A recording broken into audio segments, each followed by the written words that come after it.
ये एक short video है जिसमें मैं आपको बताने वाला हूं कि मेजॉरिटी ऑफ ट्रेड्स या हमारे इन्वेस्टमेंट्स क्यों फेल हो जाते हैं। हम जाके हड़बड़ी में पैनिक हो गए, एंग्जाइटी में हम हायर प्राइस में जाके परचेस कर लेते हैं, फिर हम ट्रैप हो जाते हैं। उसके बाद अगर डाउन ट्रेंड आता है, चाहे वो शॉर्ट टर्म डाउन ट्रेंड हो चाहे लॉन्ग टर्म डाउन ट्रेंड हो, हम फंस जाते हैं, हमारा पैसा स्टक हो जाता है, हम ना निकल पाते हैं। टाइम वैल्यू, मनी वैल्यू दोनों लॉस होती है। तो फ्रेंड्स सीधा चलते हैं वीडियो में। और वीडियो स्टार्ट करने से पहले मैं आपको बता दूं कि इस जो भी कंपनी का मैं फॉर एग्जांपल दिखाऊंगा आपको, वो कोई भी प्रकार का बाय सेल रिकमेंडेशन नहीं है। This is video only for educational purpose. तो फ्रेंड्स देखते हैं सबसे पहले फ्रेंड्स समझ लेते हैं कि कौन कौन से फैक्टर्स हैं जिससे कंपनी में अच्छी प्रोबेबिलिटी बन जाती है अच्छे रिटर्न देने की। देखो, ट्रिगर्स ढूंढने हमको, मैं बार बार बताता हूँ। तो क्या है, या तो अर्निंग्स में जंप आया, अर्निंग सरप्राइज हुआ है, अर्निंग में मोमेंटम आया है। ठीक है, एक क्वार्टर में अगर जंप आता है, अर्निंग सरप्राइज आता है, वो हमारे स्कैनर में अगर आ जाता है, फिल्टर में आ जाता है। मैंने स्कैनर्स का कई बार डिस्कस कर चुका है वीडियो में, आप देख सकते हैं जाके वो वीडियो भी। तो उसके बाद हम देखें कि क्या थीसिस प्ले आउट हो रहा है, क्यों अर्निंग्स में जंप आया है, और आने वाले समय में 2 4 5 क्वार्टर क्या जंप आ सकता है, उसके क्या क्या ट्रिगर्स प्ले आउट हो सकते हैं। या तो मैनेजमेंट चेंज हो रही है, कैपेसिटी एक्सपेंशन हो रही है, न्यू प्रोडक्ट लाइव हो रहा है। ठीक है, प्रोडक्ट मिक्स चेंज हो रहा है, मतलब हाई मार्जिन वाले प्रोडक्ट आ रहे हैं, या वॉल्यूम एक्सपेंशन हो रहा है, जियोग्राफिकल एक्सपेंशन हो रहा है, वॉल्यूम ग्रोथ दिखने को मिल रहा है, मतलब वही कैपेसिटी एक्सपेंड हो रही है। या फिर कोई डीमर्जर हो रहा है। डीमर्जर हो रहा है मतलब क्या, कि कोई ख़राब बिजनेस अच्छे बिजनेस से हट रहा है। जैसे अगर दो बिजनेस चल रहे हैं, ठीक है, एक कैश काउ है जो बहुत अच्छा बिजनेस है, वहाँ से कंटिन्यू पैसा आ रहा है, और उस पैसे को हम बर्बाद कर रहे हैं ख़राब बिजनेस में। तो जब ऐसी बड़ी कंपनियां डीमर्जर करती हैं, तो अच्छा बिजनेस जो कैश काउ, अच्छा कैश फ्लो वाला बिजनेस है, उसमें इन्वेस्टर्स का दिखता है हमको इंटरेस्ट। ठीक है, तो ये हो गया फ्रेंड्स फंडामेंटल ट्रिगर्स मेन कि ऐसा क्या चेंज हो रहा है। और देखो, बार बार मैं बोलता हूँ, हम छोटे मोटे 5-10% के गेन के पीछे में भागते हैं, उसके बाद हम देखते हैं यार ये तो ऊपर जा रहा है, इसको पकड़ लेते हैं, फिर फिर हम स्टक हो जाते हैं। शॉर्ट टर्म के लिए वो डाउन ट्रेंड में चले जाता है, फिर हम फंस के या तो बेच देते हैं, या तो फिर मतलब इधर उधर नई नई स्ट्रेटेजी ढूंढते रहते हैं। तो हमको अच्छे जो 2 4 5 क्वार्टर, अगर एक या दो क्वार्टर में अर्निंग्स जंप आया, अर्निंग सरप्राइज आई है, तो कुछ ना कुछ तो बिजनेस में छुपा है, यहीं से आपको मल्टी बैगर मिलेगा आपको। तो फ्रेंड्स देखो, जैसे क्या है, हम मेजोरिटी ऑफ, अगर आप शॉर्ट टर्म के लिए भी ट्रेड कर रहे हैं, मैं दोनों के लिए बताऊंगा एंट्री पॉइंट हमारा क्यों इतना महत्व रखता है, चाहे वो ट्रेडर हो चाहे इन्वेस्टर हो। ठीक है, शॉर्ट टर्म के लिए भी हम ट्रेड कर रहे हैं, तो हम ध्यान नहीं रखते। हम बेसिकली क्या है यहाँ पे देखो, जैसे हम फोमो में आके, ज़्यादातर हम फोमो में बाय करते हैं, वही हमारा सबसे बड़ा कारण है फ्रेंड्स फेलियर का। इस बात को बस आप ध्यान दे दो, छोटा सा 2 मिनट का। देखो, यहाँ पे प्रीमियर एक्सप्लोजिव्स का यहाँ पे ऑब्वियस है, मैं चाहूँगा आप भी गैस करें। यहाँ रिजल्ट आया था, अर्निंग्स आई थी, अर्निंग्स में जंप आया, इसीलिए गैप अप भी हुआ, गैप अप हुआ, बहुत अच्छा रिवॉर्ड किया मार्केट ने। देखो, ये थी डेट लगभग क्या है, अगर 13 अगस्त के आसपास। अब देखना, आप जून क्वार्टर का इसका रिजल्ट आया होगा, और अर्निंग्स में एकदम एक्सप्लोजन था, 15 करोड़ की, सीधा 4 करोड़ टू 15 करोड़, कुछ ना कुछ तो चल रहा है बिजनेस में। ठीक है, अब हम क्या करते हैं, हम यहाँ गैप अप होता है, ऊपर जाता रहता है, टाइम मिलता नहीं है, एक ही दिन में 5-10% हम आके यहाँ पे परचेस कर लेते हैं। ठीक है, टॉप पे। इसके कारण ये फिर बाद में कंसोलिडेशन वाले फेज में चले जाता है, और बहुत समय तक अंडर परफॉर्म करता है। तो हम अपना पेशेंस खो के फिर हाई प्राइस में परचेस करके हम बाहर हो जाते हैं। ठीक है, तो करना क्या है फ्रेंड्स, कैसे डील करना है। देखो, अगर इस टाइप के स्टॉक्स हमको परचेस करने हैं, ठीक है, अर्निंग्स में जंप आया है, मार्केट ने रिवॉर्ड किया, यहाँ पे इंस्टीट्यूशंस इन्वेस्टर्स अच्छी खासी वॉल्यूम देखने को मिली है, प्राइस वॉल्यूम एक्शन हुआ है। ठीक है, तो ये अब हमारे रडार में आ गया। अब देखो क्या है, इंस्टीट्यूशंस अगर बाय करता है कोई भी कंपनी को कुछ भी को, तो वो एक बार में नहीं बाय कर सकता कि पूरा पूरा कि एक ही दिन में आया और पूरा उसमें एक्यूमुलेट कर लिया। समय मिलता है हमको, बार बार मिलता है, ठीक है। हमको right hand side tight consolidation का वेट करना है, ठीक है। मैं बार बार बोल रहा हूँ, चाहे आप इन्वेस्टर हो चाहे ट्रेडर हो, दोनों के लिए ये लागू होता है। तो टाइट कंसोलिडेशन मतलब 4 to 5 या 4 to 6% का टाइट कंसोलिडेशन आपने देखा, ठीक है। आपने अपना अलर्ट सेट किया आपने। उसके बाद जैसे ही, जैसे मान लीजिए यहाँ पे आपने ये गैप अप हुआ, फिर देखो राइट साइड कंसोलिडेशन वाले फेस में था, तो ये अभी भी 8% का है। धीरे धीरे बाद में ये यहाँ पे देखो 2 to 3% का कंसोलिडेशन हुआ, फिर यहाँ पे थोड़ी सी जंप आई, फिर ये बहुत समय के लिए कंसोलिडेशन में चलेगा। देखो दो टाइप से हो सकता है, या तो आप एंट्री करें फिर आप मतलब पेशेंस लूज कर जा रहे हैं तो फिर आपको एग्जिट करना, फिर एंट्री करनी पड़ेगी, ठीक है। या तो आप फंडामेंटली थोड़ा सा स्टडी कर लें कि ट्रिगर प्ले आउट हो रहा है, कुछ ना कुछ ऐसा चल रहा है बिजनेस में, और टाइम स्टॉप लॉस थोड़ा सा बड़ा लगा के रखें। तो इसमें क्या है, देखो यहाँ पे 4 to 6% का लगभग कंसोलिडेशन, देखो यहाँ पे भी लगभग आप देखोगे 2 to 3%, 4% के आसपास का कंसोलिडेशन। फिर ये आपके रडार में है, आपने यहाँ पे अलर्ट सेट किया हुआ है। मॉर्निंग में आप अगर फर्स्ट 15 या 30 मिनट्स में आप देखते हैं आर वॉल्यूम बहुत अच्छा जंप, मतलब 20-30% के ऊपर रहता है, प्राइस एक्शन है, तो इमीडिएट अपने को यही है बाई क्राइटेरिया फ्रेंड्स, यही है बाई क्राइटेरिया।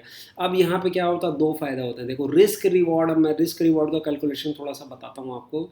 आप सीधा क्या होगा, आप यहाँ से गैप अप हुआ और जिस दिन इसने 10-15% का रिटर्न दिया, 20%, ठीक है, हम यहाँ पे आके फोमो में बाय कर लेते हैं।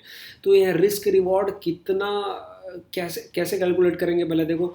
एक तो आप स्टॉप लॉस कहाँ लगाओगे, आपको यहाँ पे स्विंग लो के बॉटम में आप लगाओगे, ठीक है। स्विंग लो के 20% अगर स्टॉप लॉस है तो 5% पोजीशन साइज बनेगी, ठीक है। 5% पोजीशन साइज बनती है, तो रिवॉर्ड कितना दे सकता है। अभी अभी अगर ये 20% जंप हुआ है तो 1:1, मतलब 20% रिस्क ले, आपको 20% रिटर्न चाहिए, तब 1:1 रिस्क रिवॉर्ड बन रहा है, ठीक है। दूसरी प्रॉब्लम ये हो गई, एक तो स्टॉप लॉस बहुत डीप हो गया, पोजीशन साइज आपका बहुत स्मॉल हो जाएगा। सिंपल सा देखो, पोजीशन साइज कैलकुलेट करने का मैं बता देता हूँ। अगर 1% का आपको 1% आप रिस्क ले रहे हैं अपने पोर्टफोलियो में, ठीक है, मतलब 1 लाख रुपए का अगर 1,000 रुपये का आप पोर्टफोलियो में रिस्क ले रहे हैं, तो आप स्टॉप लॉस अगर 4% डीप लगा रहे हैं, तो सिंपल है 100/4, मतलब 25% तक आप जा सकते हैं पोजीशन साइज में, ठीक है। मैं ऐसे नहीं बोल रहा हूँ इनिशियल फेज में आप इतने ज़्यादा हाई पोजीशन साइज बनाएं। अगर 8% डीप ले रहे हैं तो 12.5% भी कम नहीं होता है, ठीक है। 10 to 12% भी बहुत होता है पोजीशन साइज कोई भी स्टॉक के लिए।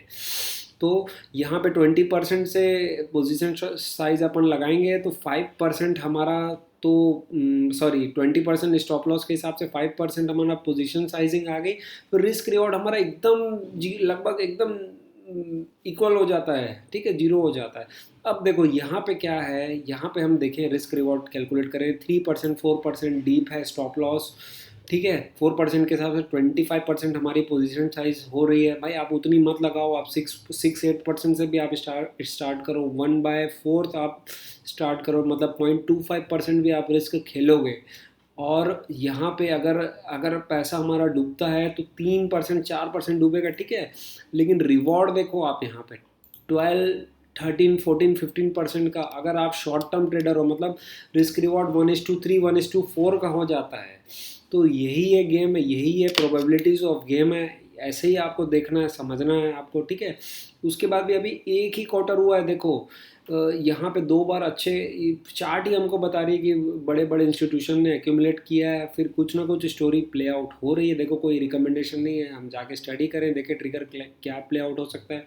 वापस ये इतने बुरे मार्केट के बाद भी ये अपने कंसोलिडेशन वाले फेस में बना हुआ है, ठीक है। और ये वेट कर रहा है आने वाले समय में, आने वाले मतलब मार्केट सीधा सीधा समझ में आ रहा है, दिख रहा है हमको कि मार्केट वेट कर रहा है for the next quarter of earnings. ये हो गया एक एग्जांपल। देखो दूसरा, देखो एचएलई ग्लास कोड ने भी यहाँ पे गैप अप दिया, यहाँ पे पक्का अर्निंग्स आई होगी। स्किनर में आप जाके देखो डेट क्या है, मई के आसपास में, मार्च में जंप, बिना देखे मैं आपको बता रहा हूँ, चार्ट देखे देखो, मार्च में जंप हुआ अर्निंग्स में 32 करोड़, कुछ ना कुछ चल रहा है कंपनी में। उसके बाद इंस्टीट्यूशंस ने यहाँ पे बाय किया बहुत समय तक। अब अपन क्या फोमो में आके यार ये तो बढ़ गया, हमारे से मिस हो जाएगा, हम जाके खरीद लेते हैं। ये बहुत दिन तक कंसोलिडेशन वाले फेस में चला था। हमको राइट, मतलब हमको परफेक्ट सेटअप के लिए वेट करना पड़ेगा, पेशेंस लगेगा हमको। यही है गेम फ्रेंड्स, देखना पड़ेगा कि क्या प्रॉपर सेटअप बन रहा है, कहाँ हमारा स्टॉप लिस्ट कम से कम, मतलब एकदम लेसर डीप है जो, ठीक है, एकदम नैरो है या शैलो है, और कहाँ पे हम पोजीशन साइजिंग ठीक ठाक बना सकते हैं जैसे हमारी रिस्क रिवॉर्ड बहुत ज़्यादा बन जाए, बहुत ज़्यादा हमारा रिस्क रिवॉर्ड हमको, मतलब जैसे अगर 1% का हम पोर्टफोलियो पर रिस्क लें तो 3 to 4% का हम रिवॉर्ड पा सके। तो भाई 50% अगर प्रोबेबिलिटीज़ हैं, अगर फेल होते हैं हमारे ट्रेड्स, तो रिस्क रिवॉर्ड अगर 4 टाइम्स या 5 टाइम्स होगा, तब तो आप पैसा अपना डबल या ट्रिपल कर पाओगे। तो गेम समझना पड़ेगा, सिंपल मैथमेटिक्स है, बार बार वीडियो को रिवाइंड करके देखना, आपको क्लियर होगा। फिर देखो ये भी बहुत समय से कंसोलिडेशन वाले फेस में बना हुआ है, कुछ ना कुछ मार्केट वेट कर रहा है for the next quarter of earnings. दूसरा एक और कंपनी का मैं बात कर लेता हूँ, देखो सीसीएल प्रोडक्ट्स का। यहाँ पे सीसीएल प्रोडक्ट्स का देखो, यहाँ पे हैवी वॉल्यूम्स के साथ अच्छा खासा गैप अप देखने को मिला, ठीक है। फिर हम क्या करते हैं, हम फोमो में आके बस यहाँ पे आके खरीद लेते हैं, अब रिस्क रिवॉर्ड देखते नहीं है, पोजीशन स्टॉप लॉस को भी नहीं ध्यान रखते, और हम आके ट्रैप हो जाते हैं। अब देखो मैं आपको क्या बोला, एक बार में कोई भी इंस्टीट्यूशन एक्यूमुलेट नहीं करता, मौका मिलता है, फोमो में आके बाय मत करो, यही सबसे बड़ा फेलियर का कारण है। राइट साइड कंसोलिडेशन बनने दो, मतलब फ्लैग या पिनेट या अप ट्रेंड ऐसा कुछ भी आपको दिख रहा है, आप वेट करो राइट साइड कंसोलिडेशन बनने का, ठीक है। देखिए यहाँ भी 4 to 5% का कंसोलिडेशन बना। उसके बाद ये आप बोल सकते हो कि यहाँ पे देखो आर वॉल्यूम बहुत अच्छी उस समय रही होगी, ऑब्वियस है, दिख रहा है हमको वॉल्यूम्स, यहाँ पे प्राइस भी अप किया। तो भाई हम अलर्ट लगा के रखें, या जीटीटी ऑर्डर्स जो ऑटोमेटिक ऑर्डर्स होते हैं, एक प्राइस के ऊपर आप लगा के देखें, स्टॉप लॉस भी हम उसमें एंटर कर सकते हैं, ठीक है। यहाँ से फिर भी आप देखोगे तो ऐसा नहीं है कि यार ये तो अब इतना जंप हो गया, उसके बाद क्या रिटर्न देगा। यहाँ से भी देखोगे तो आज तक, उसके बाद हम देखें यहाँ पे तो अभी तो मार्केट खैर बहुत ज़्यादा साइडवेज मार्केट है, कंसोलिडेशन वाला मार्केट है। फिर भी हम यहाँ से अगर रिटर्न देखें, अगर इस डेट से भी, तो लगभग लगभग ये गया था ये वाला ट्रेड 18% के आसपास, मतलब शॉर्ट टर्म में अगर देखें तो। लॉन्ग टर्म में आप इन्वेस्टर हैं तो कंसोलिडेशन है, राइट साइड कंसोलिडेशन है, टाइटनेस है, मार्केट वेट कर रहा है। यहाँ पे भी इसका देखो कैपेसिटी इंक्रीज़ हुई थी सीसीएल की, प्लस कॉफ़ी के प्राइजेस भी कम हुए थे, तो अर्निंग्स बहुत अच्छी आई थी 102 करोड़ के आसपास मार्च में, ठीक है। तो फ्रेंड्स गेम यही है, आपको समझना पड़ेगा। अब देखो जैसे कुछ स्टोरीज प्ले आउट हो रही हैं शिप बिल्डिंग वगैरह में, आज मतलब कैबिनेट ने, इंडिया के यूनियन कैबिनेट ने अप्रूव किया 70,000 करोड़ के आसपास टू कंट्रीज़ की शिप बिल्डिंग और मैरीटाइम इकोसिस्टम को अच्छा खासा मतलब स्टेब्लिश करने के लिए, जिसमें से फाइनेंशियल जो हेल्प करेगी 25,000 करोड़ की, मैरीटाइम डेवलपमेंट मतलब इंफ्रास्ट्रक्चर ये वो सब डेवलपमेंट के लिए, शिप बिल्डिंग को डेवलपमेंट के लिए, ट्रांसपोर्टेशन ईजी है 20,000 करोड़। तो भाई ऐसी अगर कोई न्यूज़ आ रही है, अब इसमें कौन कौन सी कंपनियां हैं, आप उसको रडार में रखें, देखें, समझें, स्टडी करें किस कंपनी को बेनिफिट हो सकता है। एकदम से अगर जैसे जैसे जी आर एस ही 8% अप हुआ, मैसडॉक 7%, तो हम जाके फोमो में ना बाय करें। अगर जेन्युइन है कोई कंपनी, मतलब फ़ायदा होगा, तो ऑब्वियस है इंस्टीट्यूशन एक बार में एक्यूमुलेट नहीं कर पाएगा, समय देगा हमको। Right hand side tight consolidation का वेट करना है फ्रेंड्स, बार बार बोल रहा हूँ ताकि आपके सबकॉन्शियस माइंड में बैठ जाए ये बात। तो फ्रेंड्स आज के लिए इतना ही, मेरा फंडा बस यही था आपको समझाना कि FOMO is the main reason of failure of trades या इन्वेस्टमेंट्स, ठीक है। आई होप क्लियर है। इसी टाइप के वैल्यूएबल वीडियोस के साथ नेक्स्ट टाइम भी हम आपसे मिलेंगे, तब तक के लिए जय हिंद फ्रेंड्स।